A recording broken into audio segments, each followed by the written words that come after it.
રાજ્ય સરકારની નાર્કોટિક્સ અને ડ્રગ્સ વિરુદ્ધની જે કામગીરી કરવાની સૂચના છે એ સંદર્ભે અરવલ્લી જિલ્લામાં પણ એસઓજીની ટીમ લાગેલી છે અને ગઈકાલે બાતમીના આધારે મોડી રાત્રે કુલ 31 કિલો ગાંજો શામળાજી વિસ્તારનો ગલીસિમરો ગામ છે ત્યાંથી એના જે વરંડા છે વરંડાના એરિયામાંથી જ અમે કબજે કરેલો છે, જેની કિંમત ટોટલ 15,97,000 છે.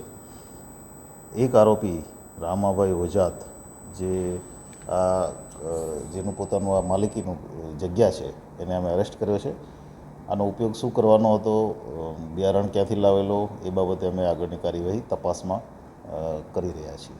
સર, જાતિભાવ તથા કોઈ એમને સલાહ કેવી હતી તપાસમાં? અત્યાર સુધી જે વિગત મળી છે એ મુજબ એણે આ જે છે ગાંજાનું વાવેતર પોતે જાતે કરેલું, પણ બિયારણ તો ક્યાંકથી લાવ્યા જ હશે અને આટલો મોટો જથ્થો છે એટલે કન્ઝ્યુમર માટે પણ અમે ઇન્વેસ્ટિગેશનમાં ડિટેલ લઈશું. પ્રાથમિક તપાસમાં એટલું જ મળ્યું છે કે એણે પોતે અનેક સાધુ સમાજના લોકો સાથે સંપર્કમાં હતો અને પોતે કન્ઝ્યુમ કરતો હતો, એને હેબિટ છે એટલે પોતે પોતાના માટે યુઝ કર્યું છે એવી પ્રાથમિક વિગત છે, પણ એ અમે હજી ડિટેલ ચેક કરવાની બાકી છે.